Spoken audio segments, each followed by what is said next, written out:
Opa, como vai? Aqui é o Edu. Nesse vídeo aqui eu vou te mostrar um pouco sobre a função corresp no Excel. A função corresp é utilizada, como o próprio nome já diz, para fazer a correspondência de um dado num conjunto de dados, tá? Então, basicamente, a função dela é retornar a posição de um determinado dado dentro de uma matriz de dados, certo? Então, por exemplo, nesse caso aqui, nós estamos procurando o documento de um determinado participante. Nessa listinha de participantes, nós temos uma coluna de posição, uma de documento e uma de nome. E aí, a partir do documento, nós queremos saber em que posição ele está. É claro que esse aqui é um caso muito específico, né, em que a gente vai utilizar a função corresp sozinha, né?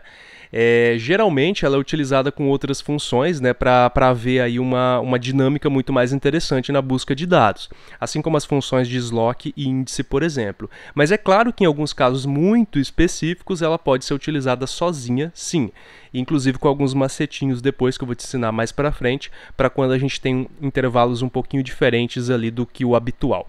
Então, basicamente, o que essa função está me fazendo aqui? Eu estou utilizando aqui, digitando um documento, e a função está me retornando a posição desse documento, né? Desse dado aqui. Então, de fato, esse dado que está aqui está na posição número 12. Mas preste atenção que, na verdade, ela não está me retornando aqui o número contido aqui dentro, ok? Ela não está me retornando a posição em si, o dado contido dentro da minha coluna B. Ele está retornando a posição dentro do meu intervalo de dados. Então, se eu tenho esse intervalo de dados aqui, então dentro desse conjunto de dados, esse documento está na 12ª linha, certo? Então, mesmo que eu tivesse um número diferente aqui, por exemplo, eu vou colocar aqui, ó, 560, tá? Então, mesmo que eu tivesse um número diferente, o Excel não mudaria o retorno para mim, porque ele não está retornando o dado da coluna B, ele está retornando a posição em que esse dado se encontra dentro de um conjunto de dados, certo? Então, deixa eu desfazer aqui. Nesse caso específico, vai funcionar para a gente porque as nossas posições estão em ordem, tá? Em ordem crescente. Então, dá a ilusão de que nós estamos buscando a posição, mas, na verdade, nós só estamos buscando o número da linha aqui dentro. Ou seja, nos casos específicos em que você precisa buscar um número e esse número faça parte, né, de uma lista crescente, talvez seja interessante utilizar a função de sloc sozinha, tá? Então vamos lá aqui para a nossa listinha de participante, clicar aqui na célula I2, que é onde a nossa função de sloc vai acontecer, ok? Deixa eu só dar um zoom aqui para melhorar, tá? Então vamos digitar aqui corresp, por exemplo, ok? Vamos abrir parênteses aqui, a corresp x é um outro assunto, mas basicamente aqui os argumentos da função corresp são 3.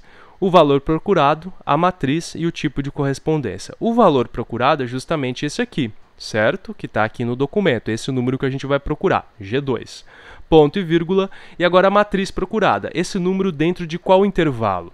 E aí é muito importante que você indique para o Excel onde é que está esse intervalo de dados para que ele busque esse valor. Não é a tabela inteira, ok? A função corresp ela não é um PROC-V, ela vai buscar dentro apenas de um único intervalo, né, de uma única coluna, por exemplo, desde que essa coluna realmente contenha o dado que você está procurando. E a gente pode fazer de duas maneiras, utilizando a coluna inteira e utilizando apenas um intervalo. Eu vou mostrar o modo mais fácil, que é utilizando apenas um intervalo, depois eu faço um exemplo com a coluna inteira e te ensino um macetinho aí para casos específicos como esse aqui que eu tenho, tá? Então vamos selecionar todo esse intervalo aqui dentro, é claro que você pode digitar esse intervalo também, tá? Ele vai até 350, aqui no caso a linha 354, então de C5 até C354 aqui, é a nossa matriz. Ponto e vírgula e tipo de correspondência. Nesse caso, você vai buscar o que aqui? O número exato, um número menor ou um número maior, né? Então, nos casos específicos em que você esteja buscando um número maior que esse, a função corresp vai retornar a posição que ela encontrar um número maior que esse, no caso, um acima maior do que esse, né?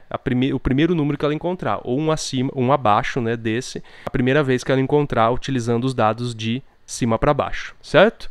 Mas nós queremos a correspondência exata, então eu vou colocar o número 0 aqui correspondente a essa opção aqui, correspondência exata, fechar parêntese, vamos dar um Enter, de fato está na posição 12. Mas eu vou até ocultar essa coluna B aqui, só para você não se confundir. Posição 12 da minha coluna C aqui, desse intervalo que vai de C5 até C354. De fato, ó, 1, 2, 3, 4, 5, 6, 7, 8, 9, 10, 11, 12, ok? Então, esse dado encontra-se na linha número 12 desse intervalo que eu selecionei. Não é das linhas do Excel, tá? É do intervalo que eu selecionei aqui, tá joia? Deixa eu só reexibir aqui a coluna B para a gente, né, para a gente voltar a utilizar ela, mas vamos lá. E aí, se eu digitar um outro dado aqui, por exemplo, 70.603.7281, o Excel vai retornar a posição número 13. De fato, posição número 13 dentro desse intervalo aqui de dados, tá? Que corresponde, coincidentemente, né, com a minha posição número 13 aqui, porque a minha posição está ordenada, tá? Então, nesse caso específico, a função corresp vai fazer um papel muito importante aqui pra gente. Mas...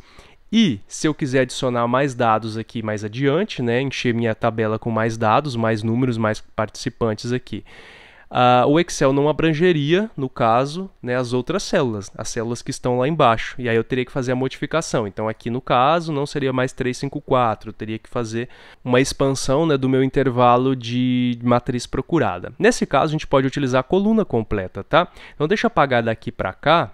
Ou seja, o nosso G2 continua sendo o valor procurado, que é esse aqui.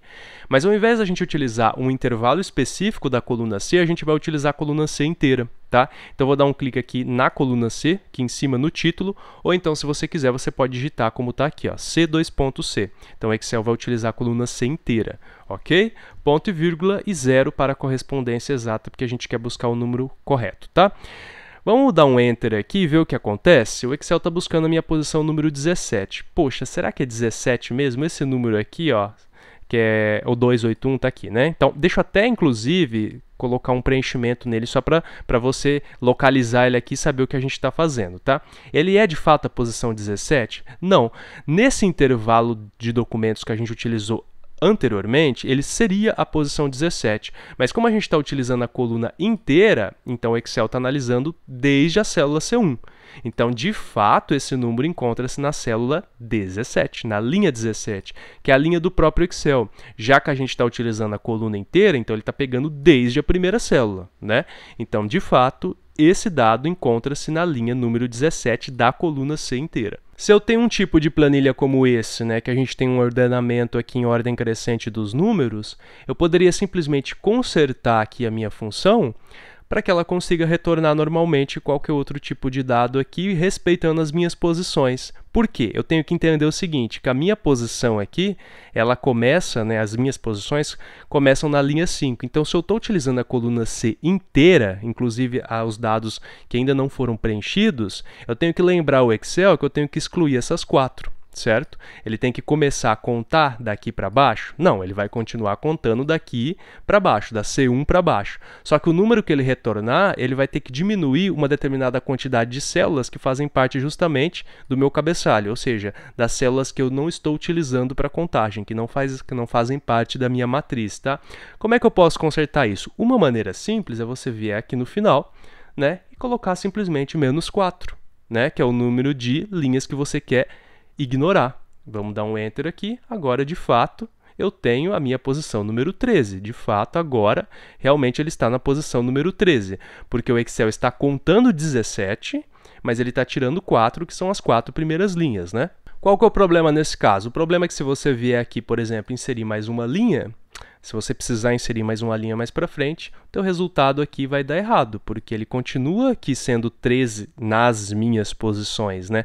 No caso aqui, utilizando a minha listinha de posições, ele continua sendo 13, mas aqui ele está para 14, porque você continua tirando 4 linhas, mas agora você está utilizando 5 linhas, né? Você teria que fazer a adaptação na fórmula. Existe uma maneira melhor de fazer isso, tá? Então eu desfiz aqui, voltei com 4 linhas, tá? Então ao invés de a gente utilizar o menos 4, a gente vai utilizar uma função que retorne a linha número 4, o número da linha número 4. Parece muito simples, parece muito bobo, né? Mas é uma função muito importante, que é a função lim. Ela retorna justamente o número da linha de uma referência. Eu já tenho um vídeo sobre ela, caso você queira dar uma olhadinha, e alguns outros vídeos em que ela é muito útil para fazer formatação condicional, por exemplo, ok? Então a função lim ela é muito simples. Você simplesmente vai colocar uma célula aqui que contém justamente, que esteja justamente numa linha cujo número é a quantidade que você deseja retirar da sua conta. Nesse caso, A4, né? Então, tanto faz A4, B4, C4, D4, qualquer célula que esteja na linha 4, tá? Então, vamos colocar aqui A4, por exemplo, e vamos fechar parêntese. Ou seja, o Excel vai retornar aqui um número, 17 no caso, e ele vai retirar o quê? linha 4. Linha de A4 é o quê? Número 4. Então ele vai tirar 4 e vai dar 13. Vamos dar um Enter aqui, tem a posição número 13. Perfeitinho. Se eu vier aqui e inserir mais uma linha, o Excel vai manter o número 13. Por quê? Porque agora, quando eu adicionei mais uma linha, o Excel entendeu que essa linha foi adicionada e adaptou a minha fórmula. Ou seja, agora ele passou a minha função lim para A5. E depois para A6, A7, A8, assim que você for inserindo mais linhas, você nunca vai perder a referência aqui. Tá joia? Então é assim que funciona a função CORRESP e mais para frente eu vou trazer outras funções aqui para que a gente utilize a função CORRESP dentro de outros casos mais específicos. Mas de fato, em situações muito peculiares como essa aqui, ela pode ser utilizada sozinha ou mesmo em conjunto com alguns macetinhos como eu te ensinei aqui. Bom, como de praxe, planilha disponível para download, só clicar no link da descrição do vídeo. Caso você tenha alguma dúvida, alguma observação importante a fazer, fique à vontade na área de comentários aí e eu te vejo então no próximo vídeo. Tá joia? Até mais então. Valeu!